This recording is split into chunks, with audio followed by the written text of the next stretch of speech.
Hello, everybody. Hope you're having a good week so far. I'm just going to get right into it here. We are under attack. All right. No doubt in my mind about it. We are getting hit on several fronts here with these cyber attacks. All right. The question is, what are we going to do about it? Okay. Is anything being done about it? And I've watched several videos of some other folks here today, and I'm not going to try to steal their thunder, but I'm going to give you my spin on it and weigh in on it and give you my take on it. And I listened to and check them out: Pinball, Preparedness, Prepper Now, and Roots, Rocks, and Feathers. I did good videos on this similar stuff today. So check them out as well. But this is my take. All right. And I know there's a school of thought out there that these attacks are inside job and that they're on purpose or whatever, that their own government or somebody inside is just shutting this down or saying that it's down. I don't know. I don't really buy that right now.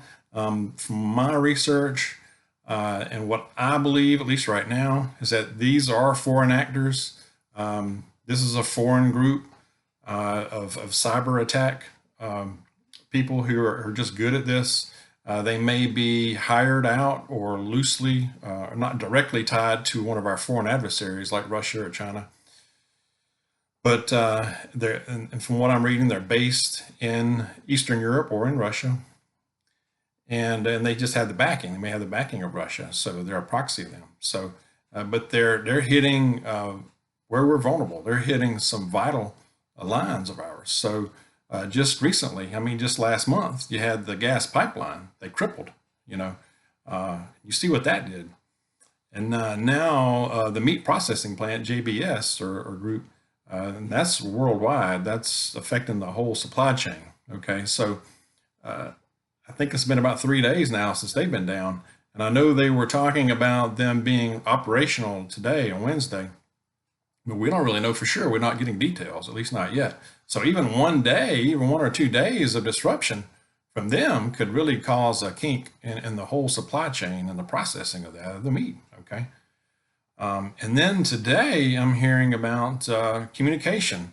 AT&T, among some others, are having some disruptions in the DC, Maryland area and some other places in the country. They were down. It didn't affect where I am. I'm in North Georgia. Didn't really see or see anything about that here or have an effect from what I could tell in my work. But you know, so they're hitting gasoline, your fuel, your food, communications. What's next? Okay. So before I go there, but what I believe is that yes, this is foreign actors, and I believe you know, the question is, like I said, what's going to be done about it? You know, when a bully is hitting you in different spots, you know, and you don't really do anything about it. Like this last time when they hit the gas line, the ransom was paid. So when you pay the ransom and you give in, what do you think is going to happen? They're just going to keep coming back at you, right? And now other bullies, other bad actors see this, and so they're going to join in, okay? And it's encouraging other stuff. So you got to hit back. You got to do something about it. You know, if nothing, when we get hit by this, if we do nothing, if we just say we're looking into this, or we're going to do an investigation, or we're going to do, you know, nothing happens, then what's next? You know, going to hit the power grid? You know, it's just going to keep happening. So, I mean, if you come to my house and start messing with my fuel or trying to cut my communication lines, you're going to have a bad day. I'm going to do something about it quickly. Okay. So, you know, why not deem, you know, our government has to have the ability to find out where these people are, at least eventually. They have to have a good idea and know where they are. I mean, deem them a terrorist organization, go after them and take them the freak out. All right. That's what I would try to do, at least if I were in charge. You know, make them have a bad, they have to know they have to pay the price. A price is going to be paid. All right. They're going to take a hard hit, and others see that. It's going to make them think twice. Okay. Got to attack them back. At least that's what I think. You know, but regardless of who is responsible for this, we have to prepare, you know, because We don't know what's being done about it behind the scenes. Maybe they are trying to find out who's at the root of this. I don't know. But like I said, regardless of who it is, these things are happening, and we have to prepare and deal with it, and just know that more of it's coming. Okay, we seem very vulnerable right now. So what can we do? We're preppers. First of all, we shouldn't panic. Okay, but we have to take some steps if you haven't already. Just keep up your preps. Don't stop. Don't slack up right now. Now's not the time for that. Keep doing as you're able. Canned meat. And I stopped by one of the big stores on my way home from work today and grabbed some canned meat. The section already looked pretty hard hit. I have to say that was earlier today, but I was able to grab some. So people are already getting wise to this. All right. So canned meat.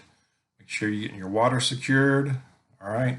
I think we have to prepare for if we lose the power. Maybe not nationwide, but your town or your state or your region may get hit with a blackout for a while. All right, so we have to be prepared for that. All right, look into at least even a small solar generator, maybe enough just to keep some appliances on, like refrigerator, freezer.